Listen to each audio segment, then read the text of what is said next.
Bem, meus amigos, vamos dar sequência ao nosso estudo. Vamos falar agora sobre o conceito de threads. Nós vimos até agora que é possível realizar a programação paralela utilizando o OpenMPI como um middleware, né, uma camada que vai gerenciar as mensagens que são trocadas entre processos, né, e isso garante que a possibilidade que processos distintos possam conversar entre si. Bom, nós vimos no início do nosso curso que a troca de mensagens entre processos ela é complicada em sistemas operacionais. Então, um sistema operacional ele precisa blindar esse processo. Mas em certas situações é necessário que haja a possibilidade de vários fluxos de execução de uma informação, né, e que esses possam acontecer simultaneamente. Basta a gente ver a construção dos processadores modernos, né? Se nós pegarmos hoje um processador mais simples, como o meu, um Core i3, né, a gente vai ver que ele possui dois núcleos reais, né? Ainda possui dois núcleos virtuais que são simulados por esses núcleos reais, com a intenção de justamente criar mais dois núcleos de hiperthread. Né? Esses criadores de processadores perceberam que certas situações na execução do programa torna-se necessário que vários fluxos de execução de um determinado problema sejam feitos de forma simultânea. Então, um processo ele pode disparar múltiplos núcleos de execução de instruções. Essas execuções, esses fluxos de execuções é que nós chamamos de threads. Então vamos a uma definição rápida aqui do que seria uma thread. A thread nada mais é do que uma divisão dessa execução de um determinado processo. Ela é uma abstração.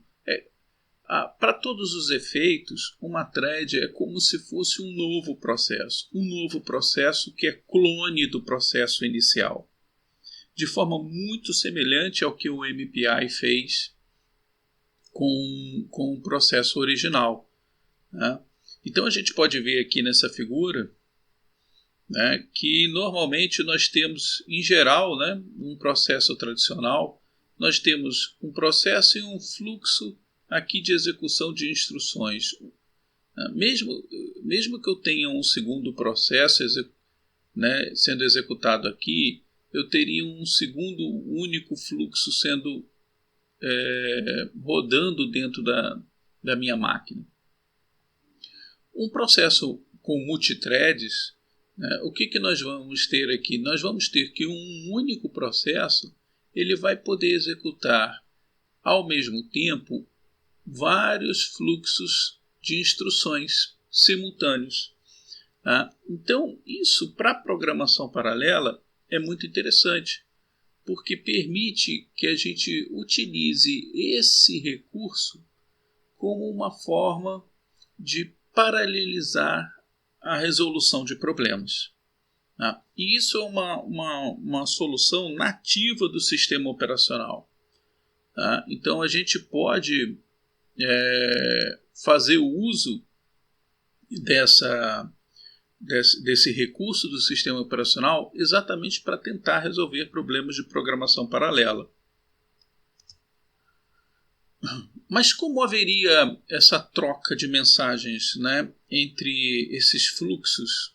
Né? Porque a gente viu que uma característica comum dentro do processamento paralelo é exatamente essa possibilidade de haver troca de mensagens. Eu tenho um processo A, um processo B, cada um resolve uma parte do problema, e em algum momento eles vão se comunicar para que haja uma resposta única comum. Né? No caso de threads, isso é feito porque esses fluxos que são disparados, que são novos processos em essência, né, eles possuem áreas comuns. Eles possuem recursos, como por exemplo uma área de memória, que são comuns a todos esses fluxos que são disparados. Então essa área comum pode ser utilizada para haver troca de informação. Tá? Portanto, as threads elas não são independentes entre si. Tá? Não são processos separados, únicos, independentes entre si. Né? Elas estão hierarquicamente ligadas entre o thread original, o thread que disparou as threads seguintes. Então, em sistemas operacionais de multithread, né, como é o caso do Linux e do próprio Windows, o que a gente tem é a possibilidade de um processo que se inicia como uma única thread disparar diversas outras threads que podem ser executadas simultaneamente.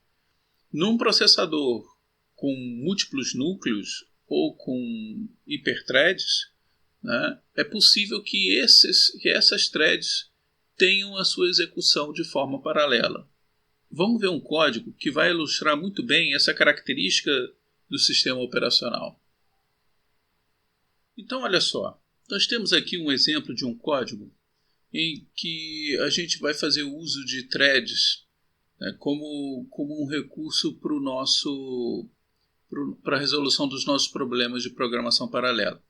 Desse exemplo aqui, eu estou resolvendo apenas um cálculo de um fatorial, que por si só não é um problema de complexidade alta.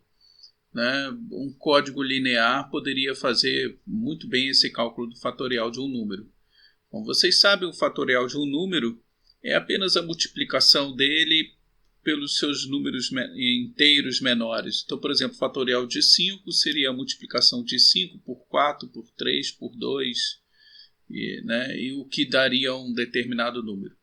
Tá? Então, embora esse número seja grande, cresça, o número fique grande rapidamente, né, pois é uma multiplicação, o fato é que, em termos de complexidade do algoritmo, ele é um algoritmo simples de fazer, e mesmo que eu aumente o tamanho do problema, o número de operações vai crescer de forma linear. Tá? Apenas para ilustrar o problema, né, de threads, eu posso muito bem pegar um número e para calcular o fatorial dele e dividir isso em n problemas menores.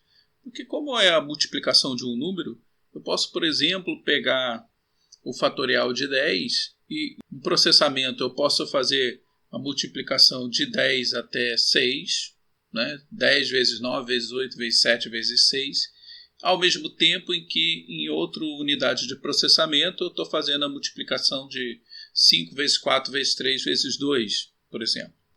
Depois que eu tenho esses fatores, né, essas multiplicações realizadas, eu posso muito bem multiplicá-las entre si para calcular o fatorial do número resultante. Tá? E é exatamente isso que esse programa aqui faz. Nesse programa, a gente efetua o fatorial de um número dividindo o fatorial em duas partes distintas. Tá? Então vamos ver como é que funciona esse código aqui. Logo na primeira linha, a gente vê a inclusão muito importante da biblioteca pthread.h.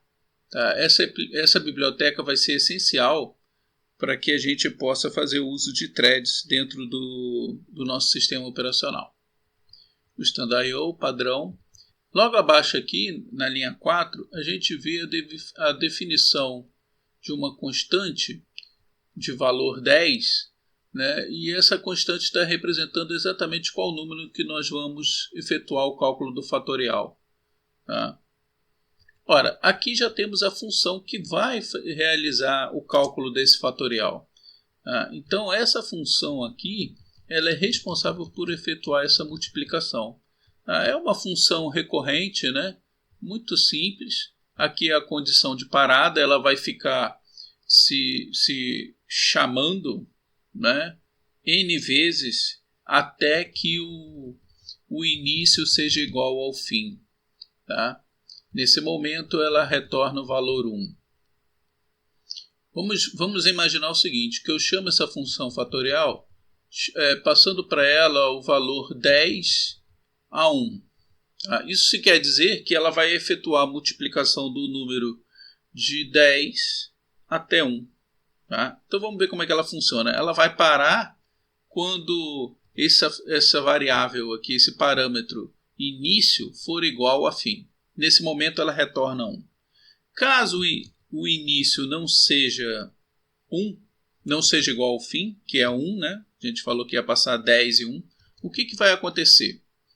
Ela vai pegar esse início, que a princípio é 10, e vai chamar vezes o retorno da função, que é a chamada dela, né?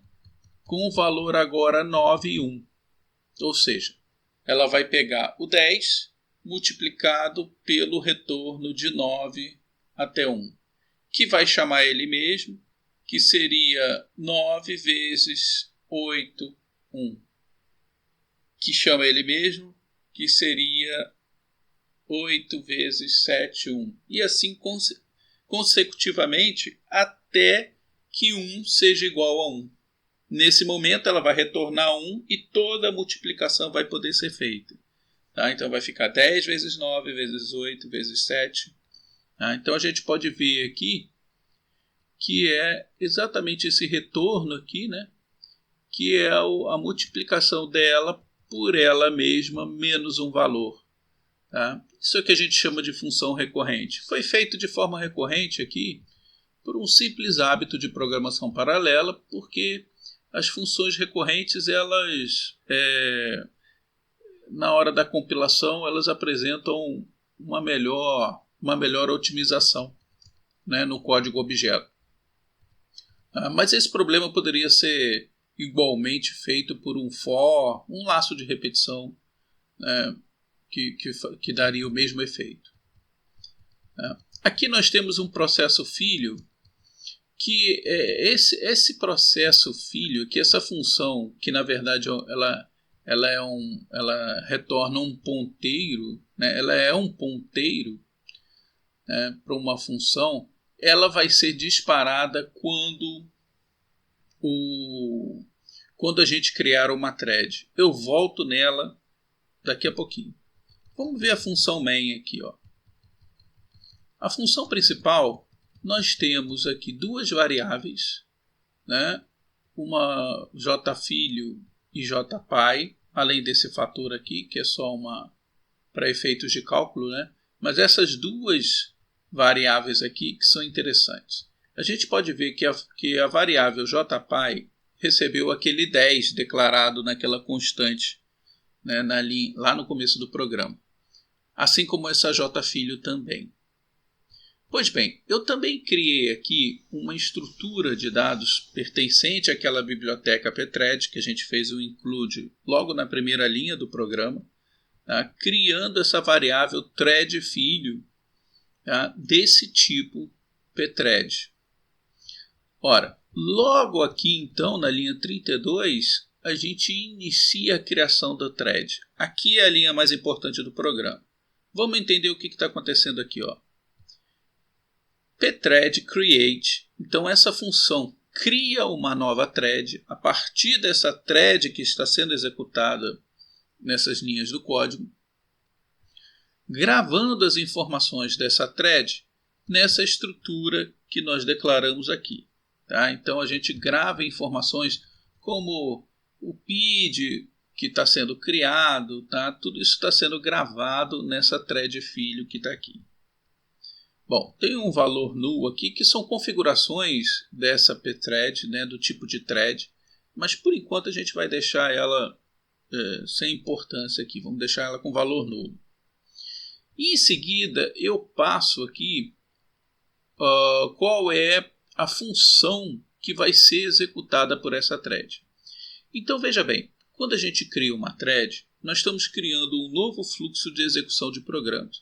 Eu preciso dizer para o sistema operacional qual é esse novo fluxo de instruções que vão ser executados. por isso é que eu criei aqui essa função chamada processo filho. Tá? Porque essa nova thread não vai executar as instruções em sequência do main que estão representadas aqui. Tá? Diferente do OpenMPI, que todos os programas que eram clonados, eles seguiam o fluxo original, então a gente tinha que colocar um if-else, se eu sou o PID tal, faço isso, se eu sou o processo tal, faço aquilo outro. Né? No caso da criação de threads, a gente informa qual é o fluxo da informação que eles vão executar. Tá? Então, exatamente essa é a função que vai ser executada por essa tarefa. Tá? Então, essa tarefa deixa o main e passa a executar apenas essa função. Quando essa função terminar, quando ela chegar ao fim, a thread chega ao fim. Tá? Ela não retorna ao fluxo main. Tá? Então, eu estou avisando aqui qual é esse fluxo que vai ser executado. E eu faço também um apontamento de endereço aqui para a variável jfilho, né, que nós declaramos aqui em cima. Ó. O que isso quer dizer? Quer dizer que essa thread que foi criada, esse novo fluxo, essa nova tarefa, ela vai compartilhar esse endereço de memória com o processo, com a tarefa que originou ele. Tá? Ambos terão acesso a essa variável. É dessa forma, para a computação paralela, que vai haver a comunicação entre a thread que foi gerada, né, e a thread original, a thread pai, que gerou esse novo fluxo de instruções. Tá? Então, gravando a tarefa filho que foi gerada, ela pode muito bem gravar a informação nessa variável para que a tarefa pai possa receber aquele cálculo que ela efetuou. Tá? Então, veja bem, uma vez que a thread foi criada, o que o pai vai fazer? O pai vai fazer um fatorial dele. Só que ele vai fazer o fatorial de quanto até quando. Né? Ele vai chamar aquela função recorrente, fatorial, que a gente explicou lá acima, tá? Mas ele vai efetuar o cálculo de 10, que é o valor de jpi, né? Que foi aquela constante que nós declaramos lá em cima, de 10 até 5, que seria 10 dividido por 2. Tá? Já o processo filho, a nova tarefa, ela vai fazer o quê? Ela vai efetuar o fatorial gravando esse valor em jfilho. Repare que esse x aqui é um ponteiro apontado para esse jfilho. Né? Olha que interessante. Tá? Então, ele vai fazer o cálculo do fatorial do valor de x dividido por 2, que no caso seria 10 dividido por 2, de 5 até 1. Tá certo? Então, o pai fica com uma metade superior do fatorial de 10, enquanto o filho vai fazer o cálculo da metade inferior desse fatorial. Tá certo? Pois bem, uma vez que o pai tenha executado, ele vai fazer uma coisa aqui importante também, que é o join das threads. Ora, por que ele está executando isso aqui? Porque, na verdade, ele precisa aguardar, né, o processo pai, ele precisa aguardar que todos os processos filhos, todas as tarefas filho, tenham sido encerradas. Ele não pode, no cálculo do fatorial, chegar a um determinado valor antes que o filho tenha terminado a sua tarefa. O filho vai terminar a sua tarefa quando essa função chegar ao fim. Tá? Então, ele vai aguardar, essa pthread join aqui vai fazer com que ele aguarde o final da execução da tarefa que ele criou nessa linha 32 aqui. Quando isso acontecer, o que ele vai fazer? O fatorial é o fatorial que ele já havia calculado vezes o valor que o filho calculou. Tá?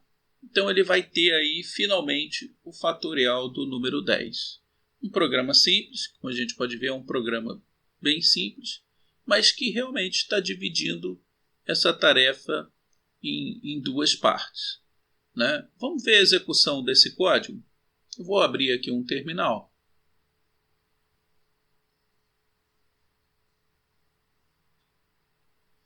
Muito bem. Né? Então, eu tenho aqui o fatorial. Né? Vamos compilar esse fatorial.c. Então, repare, agora não é mais com MPI, né? Vou compilar com o próprio GCC. Vamos gerar um código de saída aqui.